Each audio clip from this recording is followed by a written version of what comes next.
My career has been kind of like running on top of crocodiles. I just kept moving from one thing to the other and trying not to get, eaten. Hello and welcome to Everyone Is. I am your host, Jennifer Coronado. The intent of this show is to engage with all types of people and build an understanding that anyone who has any kind of success has achieved that success because they are a creative thinker. So whether you are an artist, or a cook, or an award-winning journalist, everyone has something to contribute to the human conversation. And now, as they say, on with the show. Hi, it's me, Jen. I wanted to jump in here to admit that this week's episode had some audio challenges, but we thought it was an interesting conversation, so we still wanted to share it with our listeners. So please forgive the long-distance telephone sound of it all, and enjoy the vibes. Stefan Dechant is a production designer, and an Oscar-nominated one at that. He was nominated in 2021 for his amazing work on The Tragedy of Macbeth, directed by Joel Cohen, and in his career has worked on 30-plus films, including but not limited to the original Jurassic Park, Castaway, Minority Report, as well as the first Avatar film. So, welcome, Stefan, to Everyone Is. Thank you. Thank you for having me. The whole idea of this is to talk to people about how they think about things creatively. You grew up near Chagrin Falls, Ohio. Is that right? Yeah. Home of Tim Conway. What was it like to grow up there? If you want to think of what typical suburbia was like in the Midwest, that would place it down there. We were outside of Cleveland, so it's a Rust Belt city called Bainbridge. But, I'm still to this day probably not even sure what my dad did. He worked in management, upper management of electronics companies in Cleveland. And my sister, who's 2 years younger than myself, we just grew up on a track home, not track home, but every house looked the same. And in a development where you could ride your bike, to see your friends. I think that's why when I was a kid and I would watch Spielberg films, in some ways they really connected with me. Like that felt like, oh, that's my childhood. The thing I couldn't connect was the California of it all. When I would see how massive those developments were. They weren't as massive as what we had. It was kind of idyllic in its vanilla kind of way. I'm not sure I'm describing that well, but my mom was an English teacher. My dad, worked in an office, and my sister and we went to like Catholic grade school, and then we'd come home and play with the kids on the block. And I probably consumed way more media than I should have. And so I was always fascinated by, I would get hooked on certain shows or whatnot. And then I was always interested in how they made them. So when I was very young, I watched this show about firefighters called Emergency, and I was really into that. But at the same time, my grandparents went out to California to visit relatives, and they took pictures at Universal Studios. And I was like, I knew that Universal was the emblem that was at the end of the television show. And so I was really interested in how they made that. And then the same thing, there was a horrible show out of the UK called Space 1999 that I used to watch, which was kind of like a Star Trek ripoff. I loved the spaceships and how they did that. I was just always interested in how they made those. And then Star Wars came out, and I was like prime age. I was like around 8. I knocked my socks off because the imagery was so evocative and unlike anything I had seen before, and how it was presented and how on the scope it was presented.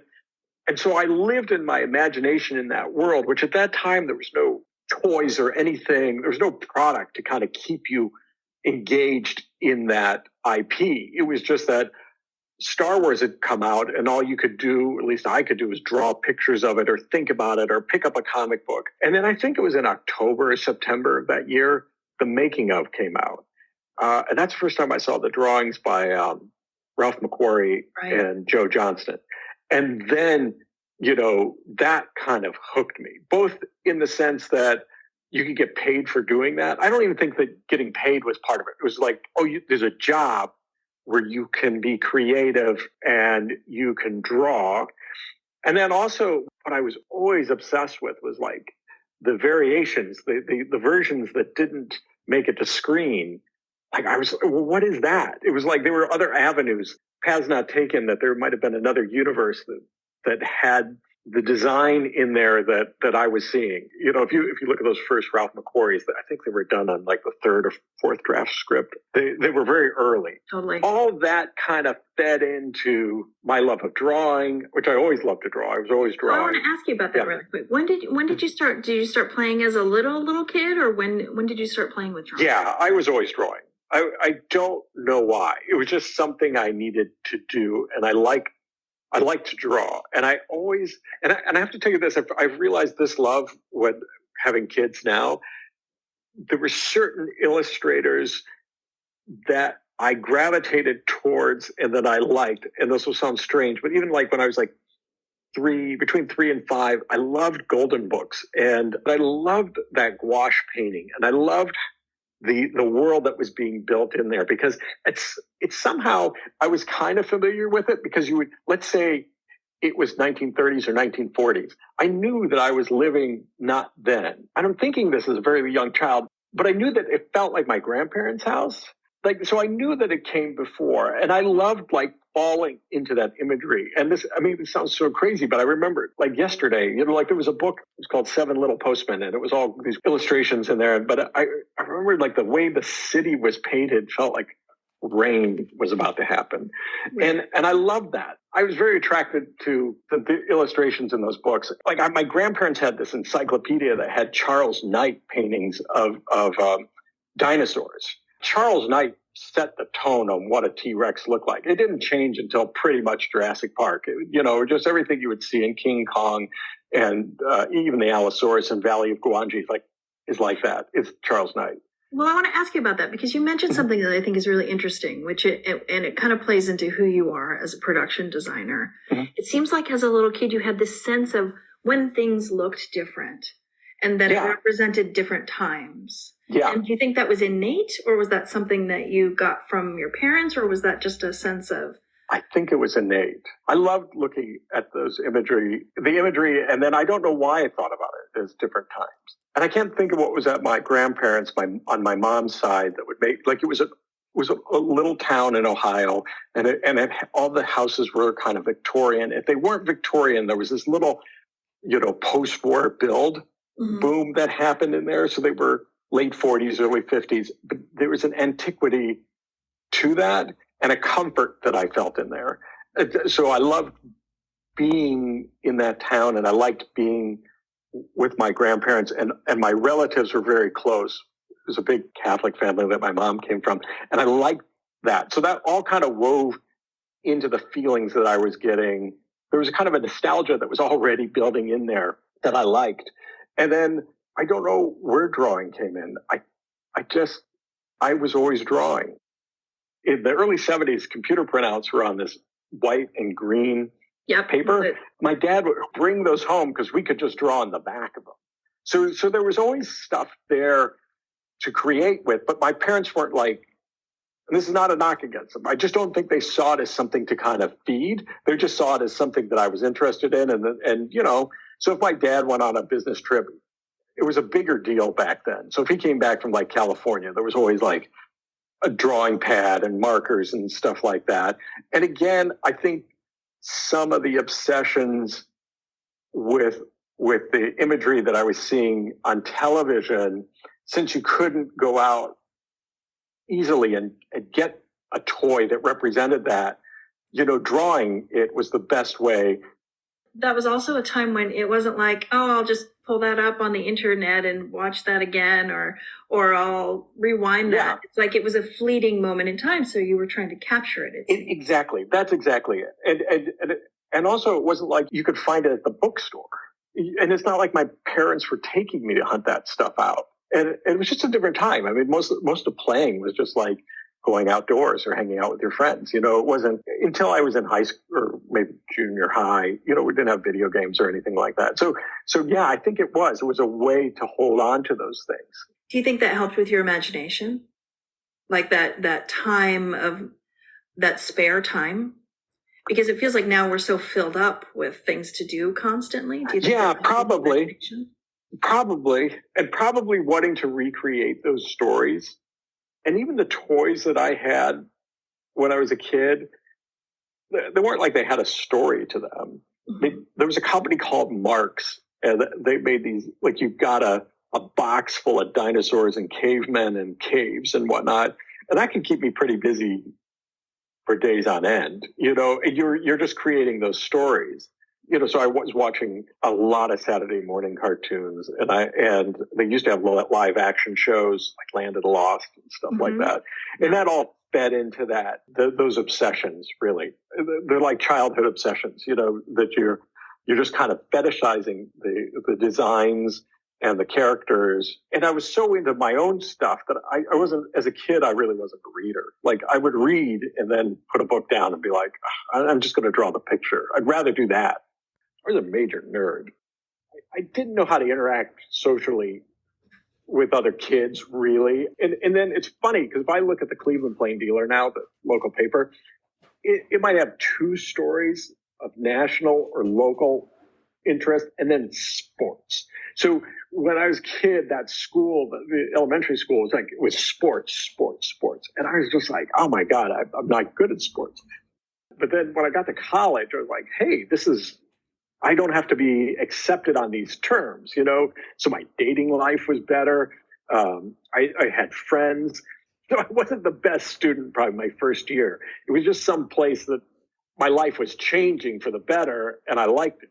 So you went to the University of Cincinnati, right? Yes, I did. What'd you study there? I studied graphic design because I didn't know what it was.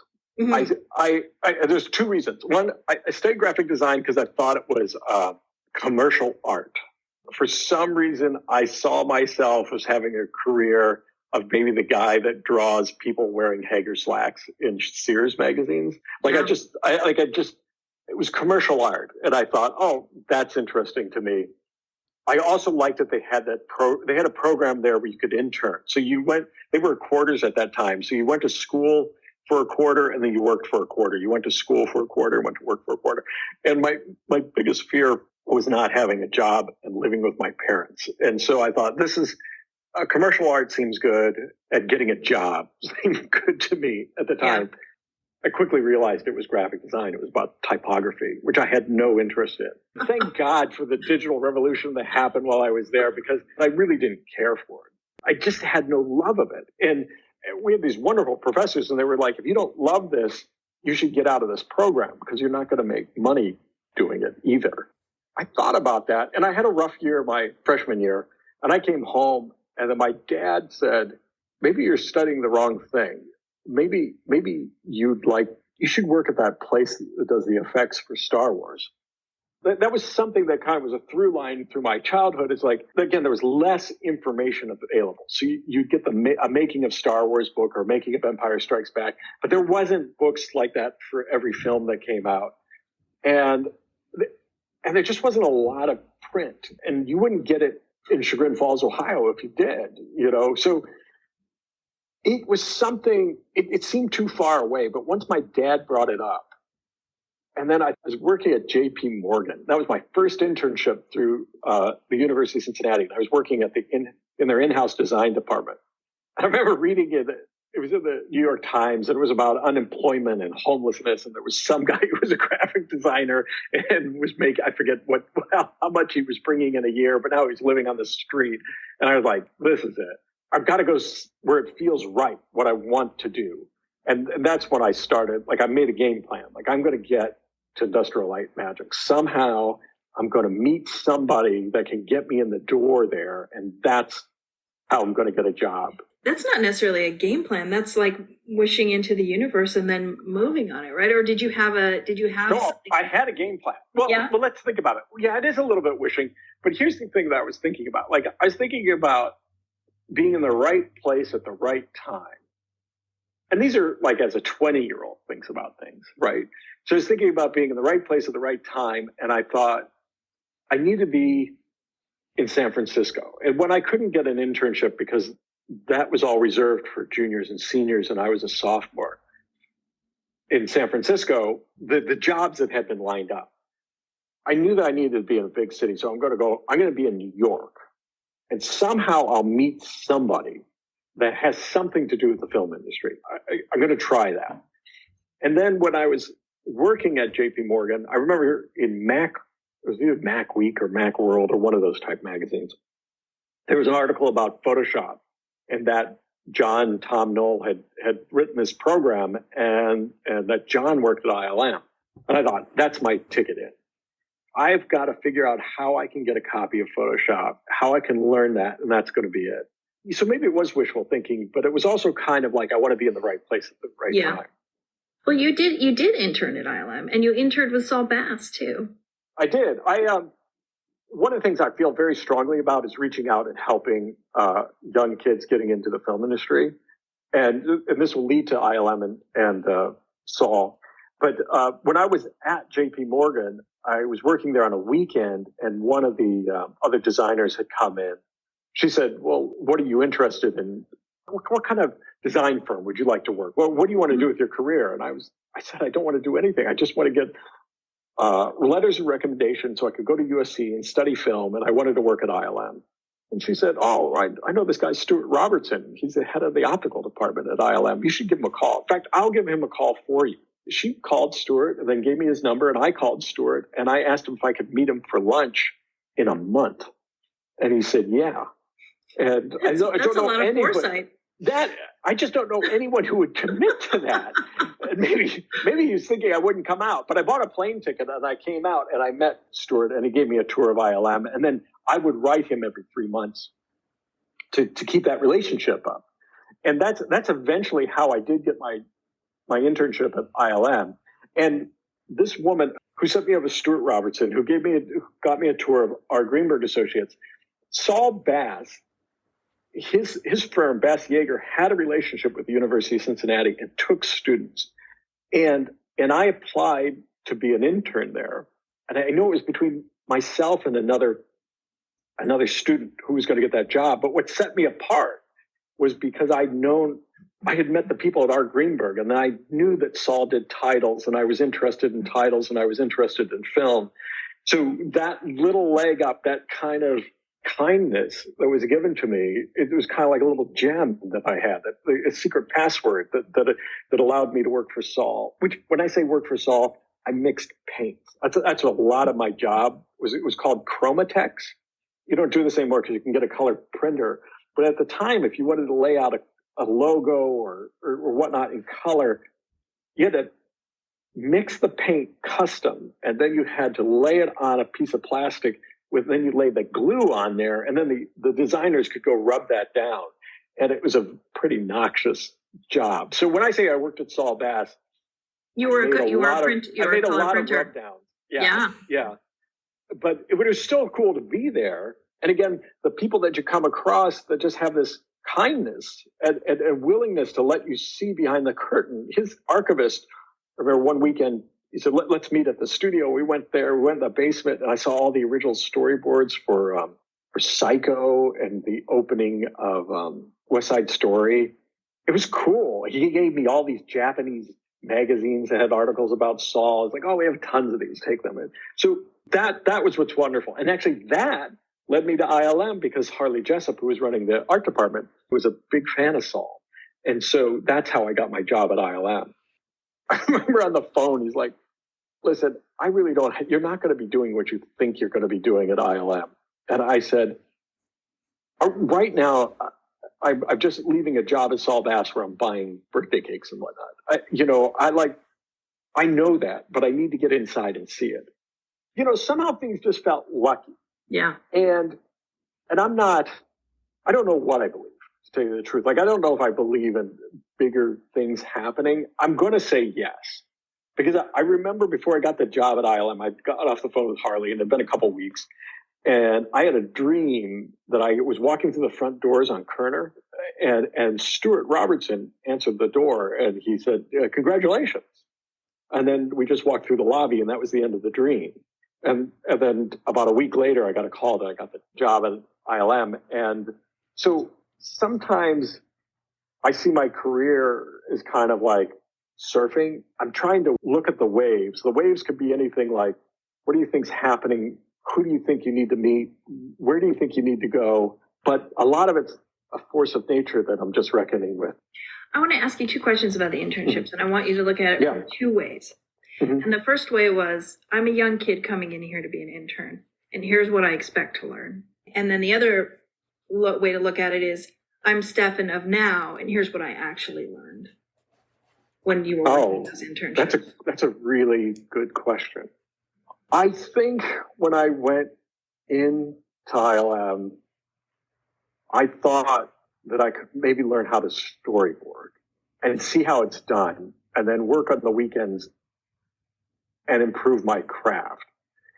And what I realized was that I lacked those drawing skills. I lacked the hardcore design skills that was needed for that job. Now, I could be there and see it happening, but as a kid, I think that was my expectation. But I had wonderful mentors there. You know, Ty Ellingston, who's a designer who's worked a lot with Guillermo and did a lot of design work on Avatar for Cameron. He kind of took me under his wing, and remember one night we were having beers, and he goes, I just want you to know you're really not that good, and if you're going to work here, you've got to be better. And I didn't take it as an insult. I just thought, yeah, he's right. You know, I really need to work on things. So I had an expectation of doing that, but in a sense, some of that happened. We only had one Mac in the art department. And if you wanted to use Photoshop, get in line. And I was asked, could I composite this car in front of these buildings, and could I bend the buildings like they were blowing in the wind? It was Steve Beck, and he had a beautiful marker rendering of the car. All he wanted was the car cut out and put in, and the buildings bent. And I'm like, yeah, I can do that. And it's the kind of thing you give an intern, right?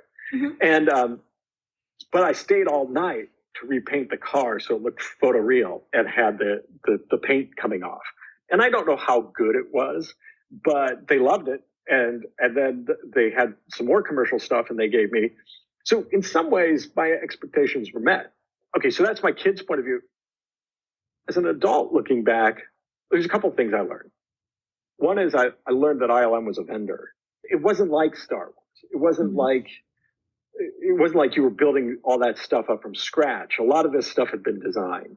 I think also I learned how to navigate production, and then the person who's directing it, and then the art department. I got to see what that was like in terms of, you know, cultures and working around and seeing how those people work together. It's such a good question. I think part of it is I've told this story so often that I make my own myth up. And so it's hard for me to kind of like look at it, you know, like when you start creating your own story. Yeah. One of the best pieces of advice I got from there, Doug Chang, he was showing me his reel that he had before he went to ILM. And he said, you know what you should do? You should make up your own project and storyboard it. And so I did. What I wanted to do was ultimately is be a PA on Jurassic Park at ILM. And so when I came back to Cincinnati, I hit the professors up to write a screenplay for Jurassic Park, just the T-Rex attack, and then I would storyboard it, and I would typeset those storyboards. So that was how it'd be graphic design. So I'd make a book, and my boards would be in there. And that ended up being a really important thing for me when I went for my job at Jurassic Park. That was why Rick Carter, the production designer, hired me.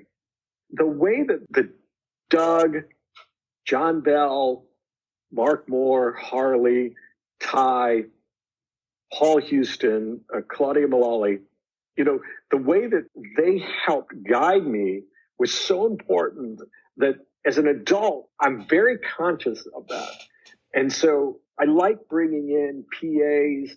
I like bringing in people who have that experience underneath their belt and then going, well, how can I guide this person to get what they want out of their career? Like ultimately, maybe my role as a designer is not really to kind of go, people look back and go, oh, did you ever see the work that Stefan did?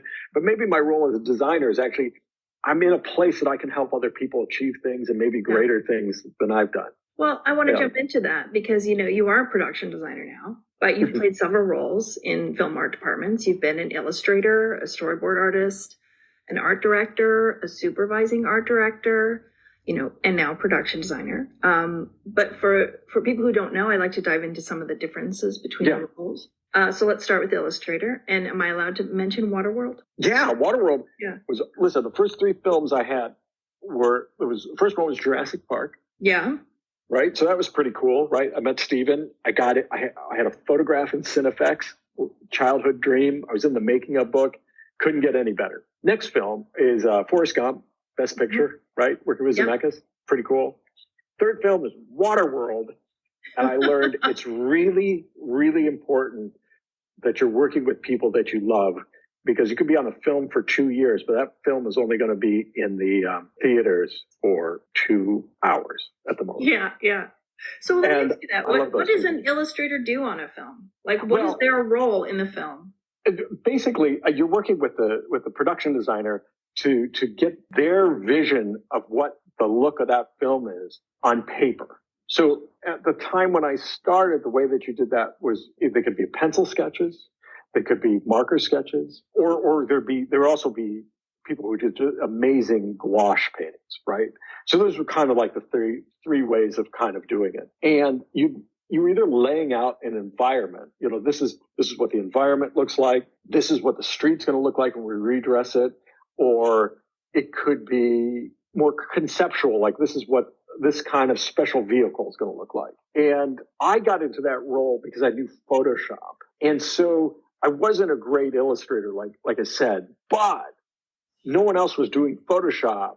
And I could do things that the effects house had seen before. ILM had seen it, but people in the art departments hadn't. So I remember thinking that I wasn't really providing what they probably wanted on Forrest Gump. So I needed to save my job somehow. So on my own, I scanned in a drawing that James Hagedis had done of Sally Field's home. And I was modeling it out as super blocky 3D models, very primitive. But then I painted over that in Photoshop so it could look photoreal. And then I thought, I'm probably going to get in trouble for this. This is probably not right. And then Rick saw it. He loved it. And he showed it to Bob. And that was Rick Carter again. Rick Carter. Yeah, who's a mentor that kind of runs through my entire career. So for a long time, my skill as an illustrator was tied into Photoshop, and I'd be working with other illustrators, artwork and whatnot, and it was always kind of to get it to look photoreal. And it was up to me in my own time to discover how to be a better illustrator doing that. And when that happened was Minority Report. It's like I had a violin and I was playing Mary Had a Little Lamb and people were like, check it out. And then all of a sudden, Art Center, these guys are coming out and they're playing Vivaldi. And so you have people like James Klein, who's just an incredible illustrator. And I remember working on Minority Report, I wouldn't even hang out with those guys. I wouldn't have lunch with them because I knew they were going to see that it was a fraud. At a certain point, I needed to go to them and say, I need help. Can you help me be a better illustrator? And they were so kind. I remember Jim explaining like outdoor light, indoor light, how I could make my paintings look better.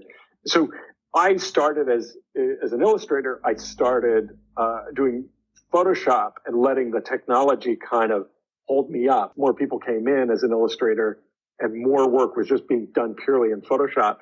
I was learning from my peers on how I could be better. On those shows, it might be like, this is what the T-Rex nest is going to look like, or this is what I remember on Waterworld, I did marker and pencil sketches of what the weapons looked like that the smokers had. Or I did 3D models of what Kevin's boat was going to look like, or what the Exxon Valdez, I did a Photoshop painting of that. So that was the kind of work I was doing as an illustrator. It's pretty production designer based, your relationships with the production designer. Yeah. Which will lead me to storyboarding. Waterworld, Kevin Reynolds asked me if I would storyboard some scenes, and I said, I really don't do storyboards.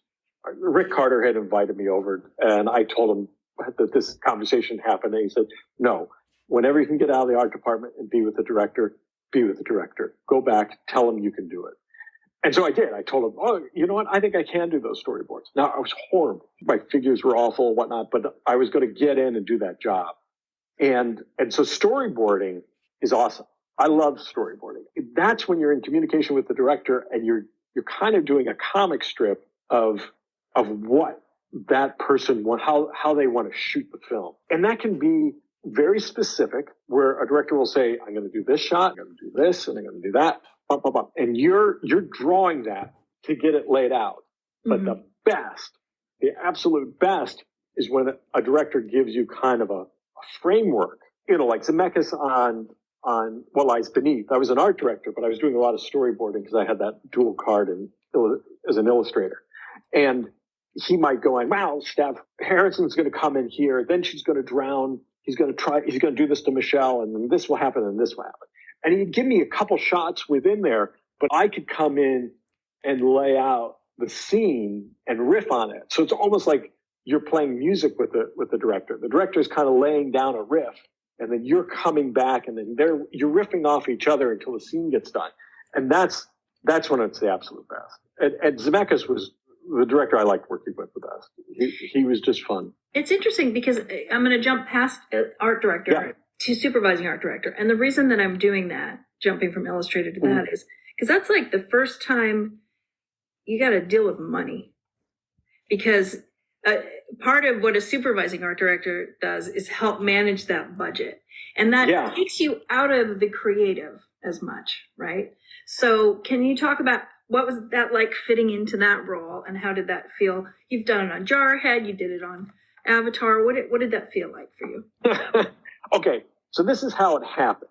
I had art directed a couple shows for Rick, and I did Castaway What Lies Beneath with Rick, and those were special projects. Those were a production designer knowing what I could give, giving me the title of art director. I was helping sets along, but I didn't come from drafting, getting the sets built, working with construction. How do you make it happen? I was learning while I was doing that, but I was in a special role. It was hard for me to get a job as an art director with someone I didn't know, because I wasn't sure I was going to live up to what they wanted me to do. And I hadn't had all the groundwork underneath me. My career has been kind of like running on top of crocodiles. I just kept moving from one thing to the other and trying not to get eaten. My personal life was such that I couldn't commit the time that needs to be committed to art directing as well. So I went back to illustrating, and then I was illustrating on Jarhead, and the supervising left the show. And I seriously think Dennis Gassner, who I love him, and again, another mentor of mine, was just looking across the hall and like, well, this is not too difficult. I'll just have Stefan do it. So I became the art director on Jarhead. And I know enough now from how I moved from crocodile to like, when the door opens, man, stick your foot in it, make sure it doesn't shut and move through. But I didn't really know the scope of that show, how it was going to get done. I was smart enough to go, these are the things that need to get done. This is the money I need to track. This is how I'm going to do it. I don't know particularly, but I'm going to say, I need to have these drawings by such and such a date, right? And doing that. Now, I also need another art director, or I need an assistant art director. And they said, Dennis said, call Christy Wilson. And so I called her up, and she said, well, I'm really hunting for I'll do it if I can get an art director title. And one of the things I've seen with Rick is not to get all caught up in titles and whatnot. I'm like, sure, you can be an art director. I'm fine doing 2 art directors on this show. So I went to Dennis and I said, okay, she'll do it, but she wants to be an art director. And he goes, fine, you're a supervising art director. So that is how I got it. And I didn't know what the hell I was doing. And she could have come in and just thrown me under the bus, but she didn't. She helped me with her. She had a vast experience in art directing, more than I did. But she helped me plan out, like, this is when the drawing needs to get done. This is where the numbers are, and blah, blah, blah, blah, blah. And I couldn't have done it without her. What I took supervising art director to mean is like, I'm going to help on this other level get the film designed with Dennis and how I relate to Sam Mendes. The best part about anything in this industry is you can kind of invent what you are. Yeah. But what I need when I'm a designer and a supervising art director, I need someone who's they're making the hires, they're running those numbers, they're tracking that number, they're tracking it, and actually they're having the battles. So I don't have to have the battles. So I can be the good cop. Sometimes you got to have some deep conversations with construction and the producers, like, how are we going to get this done? I wasn't that person. I don't know what I was, but I survived that show. I only became that person actually because I did another show, Lady in the Water, where Christy was the supervising art director. And I saw how she protected Martin Child. I saw how she organized that art department. So when I was hired on Avatar, I was hired as an illustrator. And at that point, I just saw that my skills I couldn't compete. I just wasn't on that level. You really needed to commit and that you're going to work on your skills at this level. But I did see that certain departments were a mess. And not in a bad way. They were trying to do it the best they could, but they needed an art director to come in, organize them, say, this is how we're going to get it done. This is how we're going to get it. We're going to hit our marks here. And that all came from Christy. As a supervising art director, I could really, you're not going to learn more than working with Rick for 2 years on Jim Cameron movie. So when we did Alice and Rob Stromberg was designing for his first time, I could be that. Yes. Yeah, I could be that person that I knew he could rely on and go, I got it, Rob, you just keep painting, designing, do whatever you want. We'll keep you covered on this other side where the sets get done. Mm-hmm. One thing I realized in my career is I've been a bit of a manipulator. When Rob hired me to do Oz Great and Powerful, I didn't want to do the numbers anymore. And I remember Ricardo calls me, he goes, how's it going? I go, it's great. I made a new position for myself. He goes, what's that? I go, I'm Tom from The Godfather. He goes, that's a perfect position. I go, it is. I hired another art director who can handle all the budgets, and I'm there working with Rob. He's got great vision, but I can be a guide helping him go, okay, we need to get this turned over. We need to get the drawings here.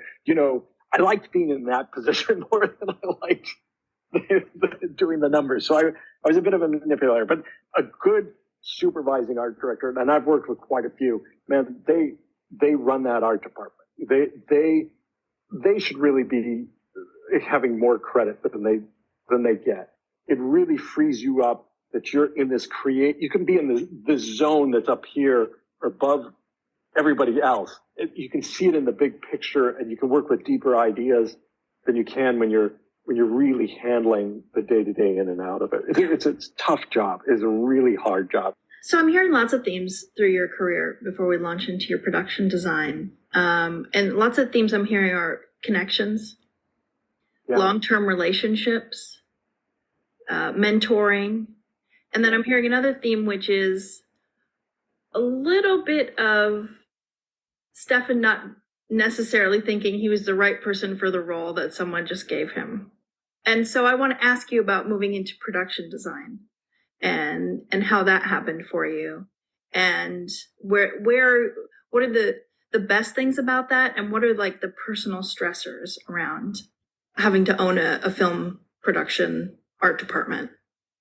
I think when you have a combination of Catholicism and Midwest, that you're very susceptible to imposter syndrome.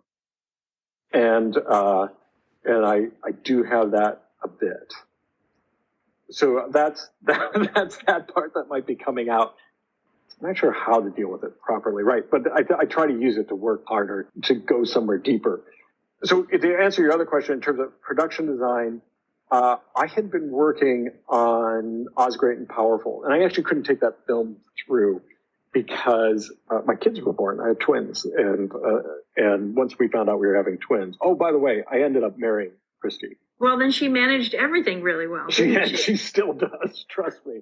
So we did quite a few films together. So ones where I was supervising, one where she was supervising. About a year after we had settled in our new house and the twins, they were doing well, I was hired to kind of oversee reshoots because Robert Stromberg wasn't available. And you're given the title production designer, but me doing reshoots for Oz, I was not the production designer. I was still a supervising art director, protecting Rob's designs and creating a couple new sets, but making sure that I did that in the way that Rob would have. And when I was doing that, Pete Deming, the DP, was talking with his agents about me. And so ICM called and said they wanted to rep me. And so I had some meetings with them, and they said, what you need to do is you got to focus on being a production designer now. And you can't be an art director, which is hard because that just means you're not bringing your money coming in. And I started having meetings, and I was really good at being the second choice on a lot of films. And the thing about connections came in. The producer of Jarhead, who I had met before earlier, he was a guy named Sam Mercer. And while I was in this dry patch of like being everyone's second choice, Sam took a chance on me.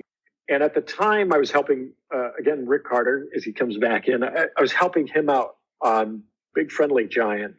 And I flew down to New Zealand, and I was working with Weta Workshop and Weta Digital on getting the assets built for Big Friendly Giant. And Sam said, if you come in and do this, I could set you up for the interview for another film that I was interested in. But Legendary was very kind and called me and said, we're going to hunt for another film for you. And that film ended up being Kong.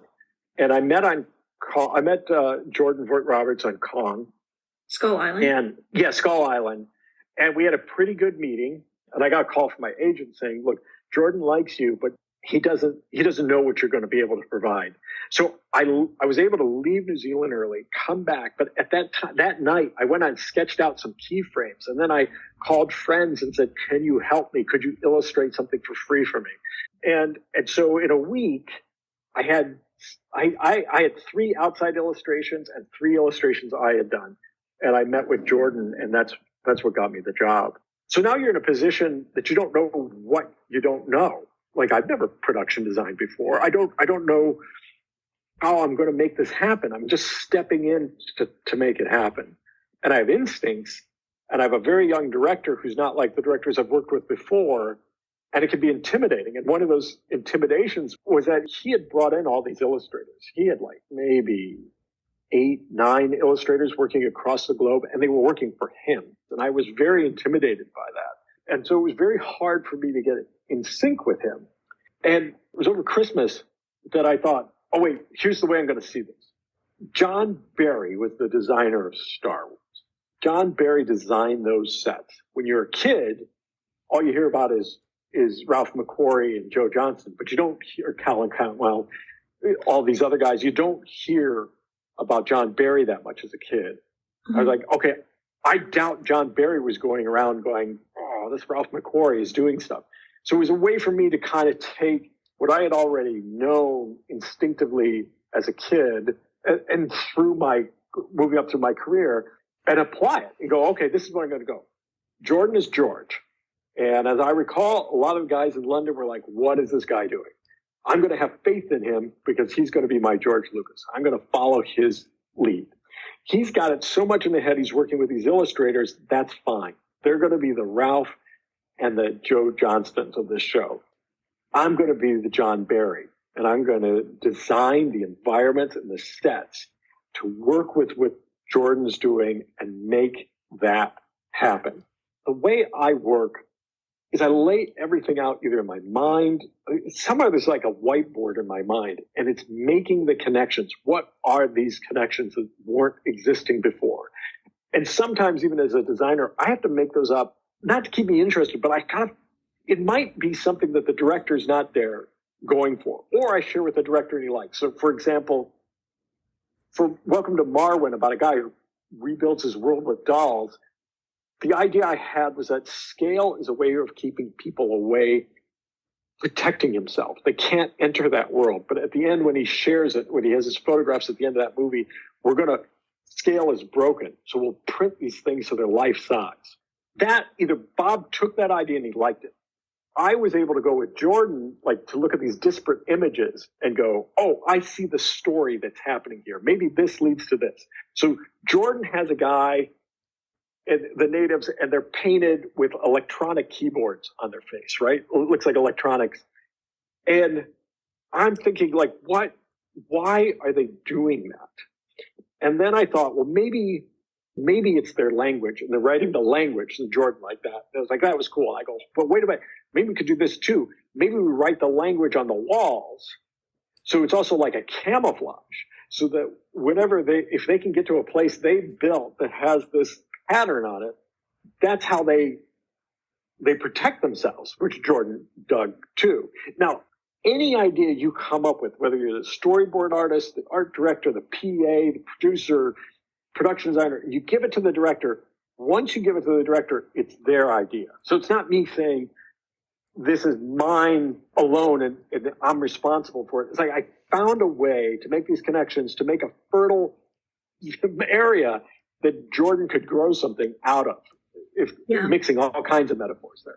For me, that all wraps back up to something, Stefan, that I don't know if you see it in yourself, which is being a kid growing up outside Chagrin Falls, Ohio, seeing the different things in your grandparents' world and how they look differently and how they could be little stories and how you were drawing. Like all of that stuff has come into fruition in you just being a production designer. Yeah, I think it's about dialogue too. Like I appreciate this dialogue with you because it helps me think about my own process. And I think it's important for people to be in dialogue with the people that they work with. Like I would love it if it was outside of even this podcast to just kind of see you and Dave and the guys and just kind of continue the conversation on even a larger term. But like you said, I am in dialogue with myself, so much so that I was designing matte paintings for True Grit, and where the little girl rides away on Blackie. One of the buildings in the background says Bollinger Cut Rate is the name of the building. And that was the drugstore that I used to go to in my grandparents' town. And that's where I would buy my Star Wars comic books and my silly putty and bad model kits and whatnot. And it was just a way for me to weave that all back in there. Thank you very much for your time today. Thanks. Thank you. Thank you for listening to Everyone Is. Everyone Is produced and edited by Chris Hawkinson. Executive producer is Aaron Dussel. Music by Doug Infinite. Our logo and graphic design is by Harrison Parker, and I am Jen Coronado. Everyone Is a Slightly Disappointed Productions production, dropping every other Thursday wherever podcasts are available. Make sure to rate and review, and maybe even like and subscribe. Thank you for listening.